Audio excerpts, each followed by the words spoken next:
Hello there, fellow Land Rover owners and repairers of various other things.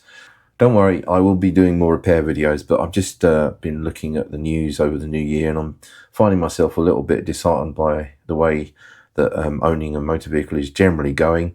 I don't know what you feel about it, but I do feel there's a lot of anti-car sentiment out there from governments over many years.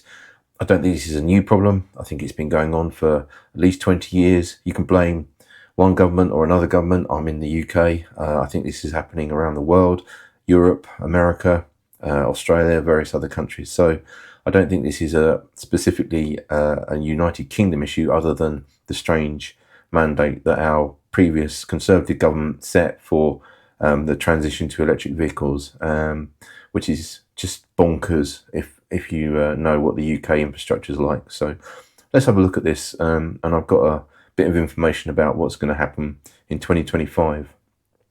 So I've got a little bit of information. The UK government is consulting on the zero emission vehicle mandate for 2025.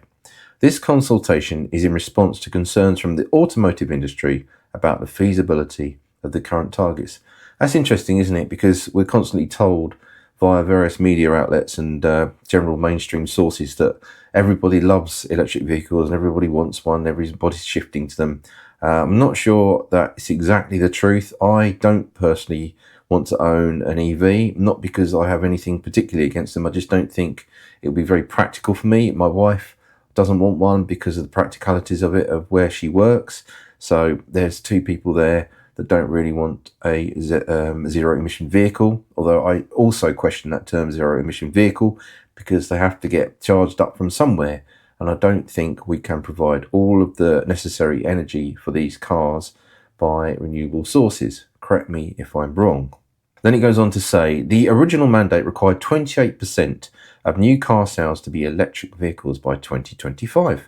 But manufacturers argue that this target is unattainable given current economic conditions. It's funny, isn't it, that people are keeping their cars longer. They're not wanting to move to newer vehicles, and even leasing and car companies haven't quite sort of got the desire to keep buying electric vehicles after they bought into the system, a few years ago.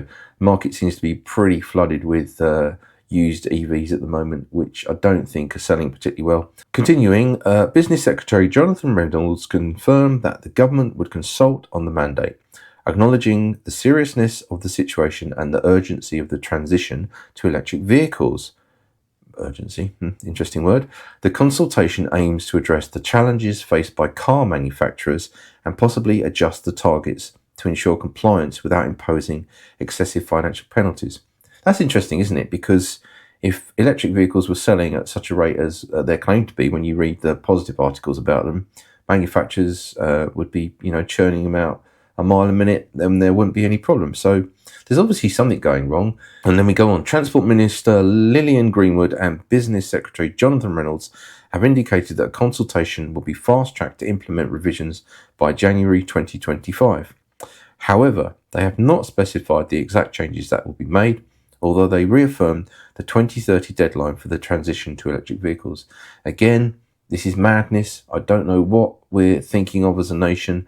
This is so impractical. The infrastructure in the UK is not set up for this kind of stuff. And also, many people do not have access to charging where they live. There's lots of terraced houses in the United Kingdom.